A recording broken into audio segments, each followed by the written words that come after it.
Thank you, Madam Chair. I want to make two key points. First, fetal tissue research has saved millions of lives and has the potential for saving millions more. And that's why many Republicans have long supported and should continue to support the use of fetal tissue for research purposes. Second, today's hearing is not part of a serious investigation into fetal tissue research or anything else. 12 states, 3 congressional committees, and a grand jury in Texas have already investigated and found no evidence that Planned Parenthood is seeking to profit from the sale of fetal tissue. Indeed, the only criminal acts uncovered in the course of these investigations have been those of anti-abortion extremist David Daleiden, who is now under indictment in Texas for his role in manufacturing the deceptively edited videos that have fueled the Republicans' latest attacks on women and their doctors. Faced with these facts, the select panel should have disbanded. Instead, the chair has embarked on a partisan and dangerous witch hunt.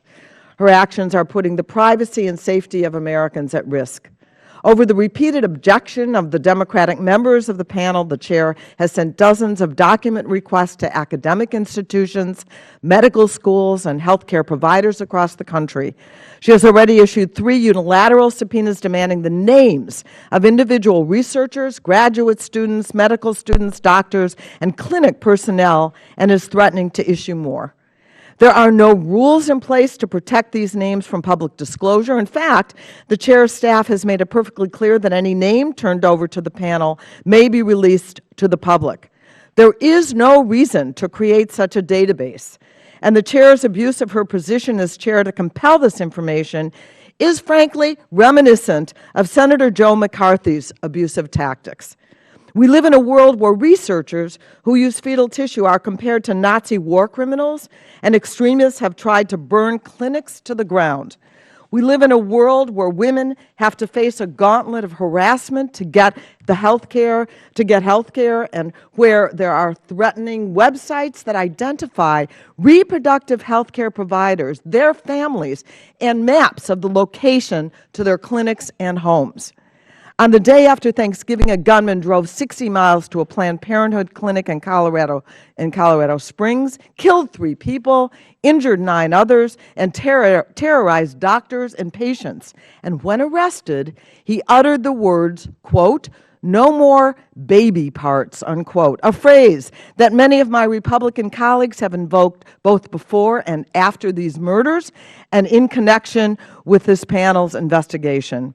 Linking individual names to an investigation that the Republicans describe as examining, quote, the harvesting, unquote, of, quote, baby body parts, and, unquote, and the, quote, horrific, unquote, practice of abortion providers puts people in danger. Our words and our actions matter.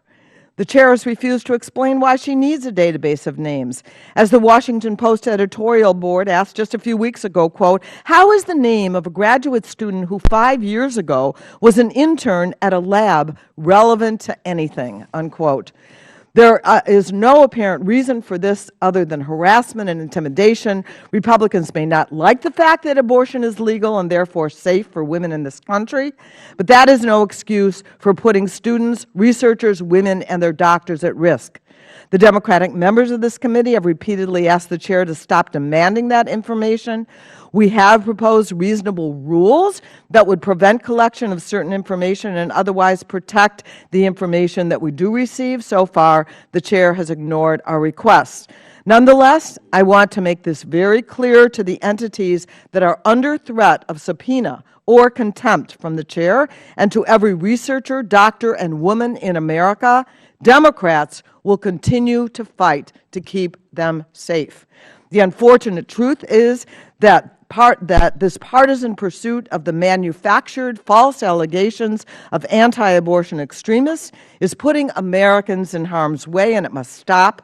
It is time to turn our attention to ensuring not attacking critical medical research and women's access to health care. With that, I request unanimous consent to enter into the record the February 21st, 2015 Washington Post editorial, quote, "The Planned Parenthood Witch Hunt," and I yield back the balance of my time.